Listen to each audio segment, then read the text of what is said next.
ये बात है 22 अप्रैल 2025 की, जब मकबूजा जम्मू कश्मीर के इलाके पहलगाम में एक दहशतगर्दी का हौलनाक वाकया होता है, जिसके नतीजे में 26 अफराद जान से चले जाते हैं। अभी आंखें नम थीं, माएँ लाशों को लिपट कर रो रही थीं कि मोदी हुकूमत ने बगैर तहकीक, बगैर सबूत के इल्ज़ाम पाकिस्तान के ऊपर लगा दिया। पहलगाम की वादी में गोलियों से ज़्यादा इस इल्ज़ाम की गूंज थी कि पाकिस्तान ने यह हमला करवाया है।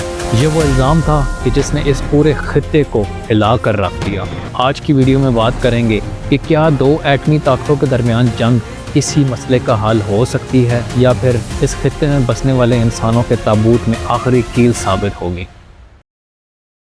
पाकिस्तान इस खित्ते के अंदर जोग्राफियाई लिहाज से अपनी खासी अहमियत रखता है। साथ ही साथ उन ममालिक की लिस्ट में शामिल है कि जो कि दुनिया में एटमी पावर कहलाए जाते हैं। ऐसे में बगैर तहकीक, बगैर सबूत के इतने बड़े मुल्क जो एटमी पावर हो, उसके ऊपर इल्ज़ाम लगा देना कि पाकिस्तान ने दहशतगर्दी कराई है, एक अहमकाना अमल है और दोनों ममालिक के दरमियान जंग को हवा देने के मुतरादिफ है। पाकिस्तान ने इंडिया की जानब से लगाए हुए जितने भी इल्ज़ाम थे उन सबको मुस्तरद कर दिया।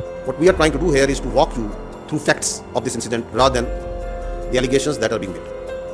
So if the allegation is that it's the Pakistan-based so-called terrorists, और कहा कि हम खुद दहशतगर्दी का शिकार हैं, हम जो किसी के मुल्क में दहशतगर्दी करवाएंगे। पाकिस्तान ने कहा कि हम पहलगाम वाक़े की शफाफ तहकीकात चाहते हैं ताकि दुनिया को पता चले कि इस वाक़े के पीछे किसका हाथ है और असल मुजरिम इसका कौन है। लेकिन मोदी हुकूमत को किसी किस्म की तहकीकात की परवाह नहीं थी, क्योंकि मोदी एक फॉल्स फ्लैग ऑपरेशन की कहानी लिख चुका था, जिसका मरकजी मुलजिम उसने पाकिस्तान को ठहरा दिया था और इसके पीछे उसका मकसद सिर्फ और सिर्फ इस खित्ते के अमन को सबूतार करना और साथ ही साथ अपनी पॉलिटिकल पोजीशन को बेहतर करना था। आजादी के बाद से ही हमारा प्यारा जम्मू कश्मीर विदेशी ताकतों के निशाने पर आ गया। और दूसरी जानिब भारतीय मीडिया, जो कि पूरी दुनिया में गोदी मीडिया के नाम से मशहूर है, चीखता रहा, चिल्लाता रहा और मोदी की ज़बान बोलता रहा कि पाकिस्तान से बदला लो और पाकिस्तान से जंग करो। लेकिन इस देश की मीडिया के बारे में आप दुनिया के किसी भी देश में सर उठाकर नहीं चल सकते।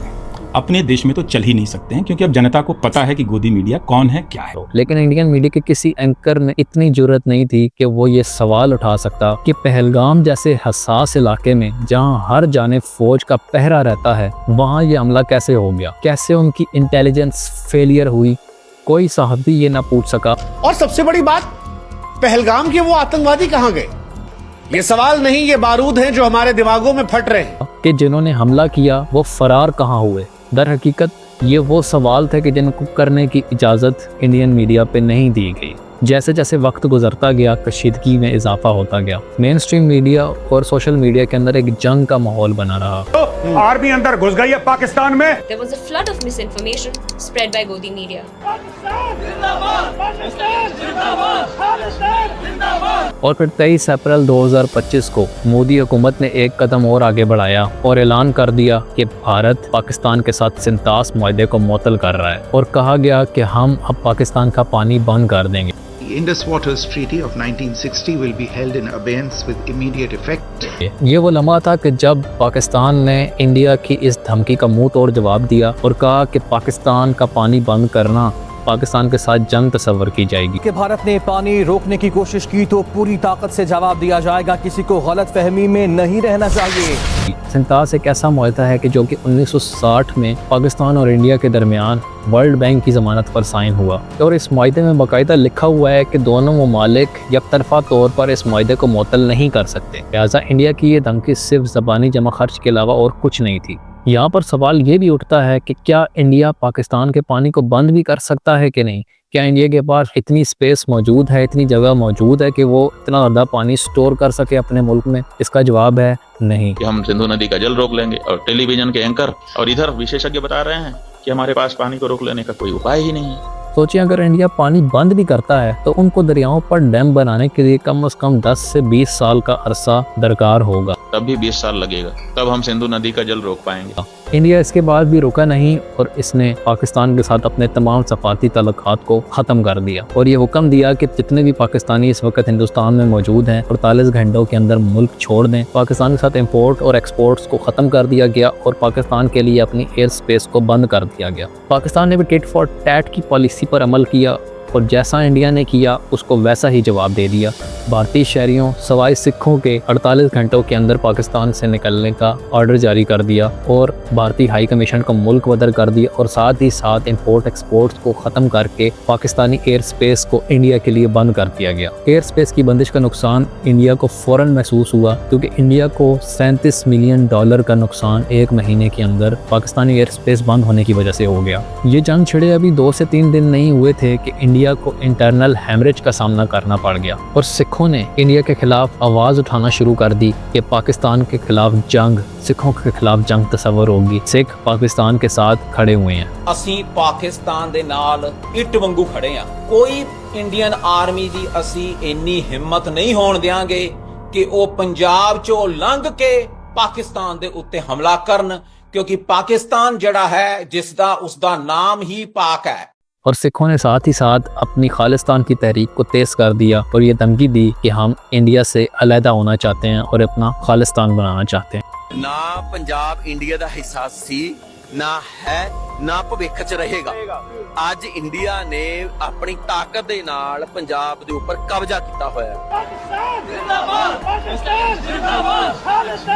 है। सिख लीडरशिप ने कहा कि इंडियन आर्मी के अंदर जितने भी सिख फौजी अफसरान मौजूद हैं वो पाकिस्तान पर हमले में शामिल ना हों और जब हालात बेकाबू होने लगे तो इंडियन आर्मी के अंदर सिखों का तबादला किया जाने लगा। ये वो हालात थे जो इंडिया की तकसीम का किस्सा सुना रहे थे और इंडिया अपनी ही लगाई हुई आग के अंदर जलता चला जा रहा था। और फिर 7 मई 2025 की वो तारीख और स्याह रात आ गई जिसको स्याह तरीन अल्फाज में लिखा जाएगा कि भारतीय फौज ने पाकिस्तान के 7 शहरों पर मिसाइल दाग दिए।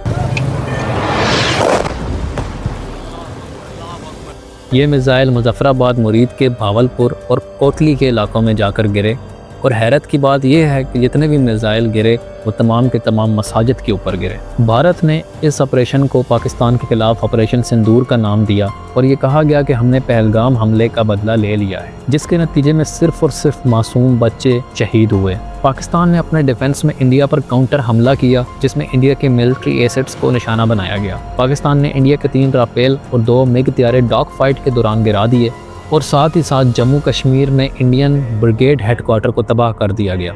ये वो तबाही थी कि जिसने आलमी दुनिया में इंडिया को एक्सपोज कर दिया। Now, Pakistan says it shot down 2 Indian fighter jets while they were in Pakistani airspace.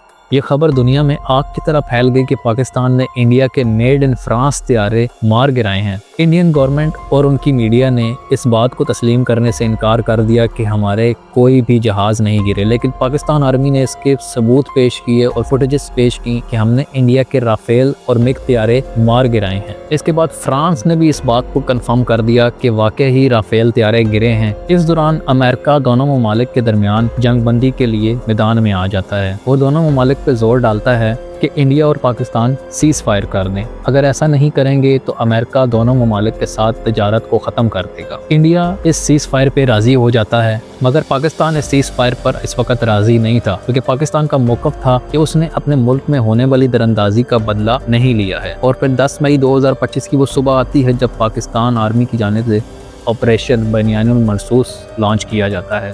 इस ऑपरेशन में पाकिस्तान एयर फोर्स का मरकज़ी किरदार होता है और पाकिस्तान एयर फोर्स अपने जंगी हथियारों का इस्तेमाल करते हुए भारत के अंदर घुसकर उनके फौजी अड्डों को तबाह कर देती है। S-300 एयर डिफेंस सिस्टम जिसकी मालियत $1.5 अरब थी, पाकिस्तान एयर फोर्स ने तबाह कर दिया। साथ ही साथ ब्रह्मोस मिसाइल की ज़ख़ीरा गाहों पर भी हमला किया और उन्हें मुकम्मल तबाह कर दिया गया। ये ऑपरेशन मुकम्मल होते ही पाकिस्तान ने भी सीज़ फायर की हमायत कर दी और पाकिस्तान ने ये कहा कि पाकिस्तान ने अपने होने वाले नुकसान का बदला ले लिया है। इस दौरान सबसे अहम ये था कि इंडिया सफारती तौर पर भी दुनिया में तन्हा रह गया। कोई भी मुल्क इंडिया और पाकिस्तान की इस जंग के दौरान इंडिया के साथ खुलकर खड़ा नहीं हो सका। जो ममालिक इस जंग से पहले इंडिया को मोस्ट फेवरेट कह रहे थे, इंडिया की हमायत कर रहे थे, वो भी पीछे हट गए और इंडिया आलमी तौर पर एक तन्हा मुल्क रह गया। मगर दूसरी जानिब पाकिस्तान के सफारती ताल्लुकात जो थे वो इंतहाई मजबूत हुए और पाकिस्तान के साथ 4 ममालिक खुलकर खड़े हो गए जिसमें सर फहरिस्त चाइना, अजरबैजान, तुर्की और बांग्लादेश शामिल हैं। इन 4 ममालिक ने पाकिस्तान का खुलकर साथ दिया और खुलकर हमायत की।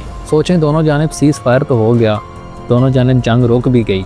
अगर ये जंग एटमी जंग में तब्दील हो जाती तो इस खित्ते की तबाही दुनिया की सबसे बड़ी तबाही साबित होनी थी और ये इस जंग के असरात रहती दुनिया तक देखे जाने थे।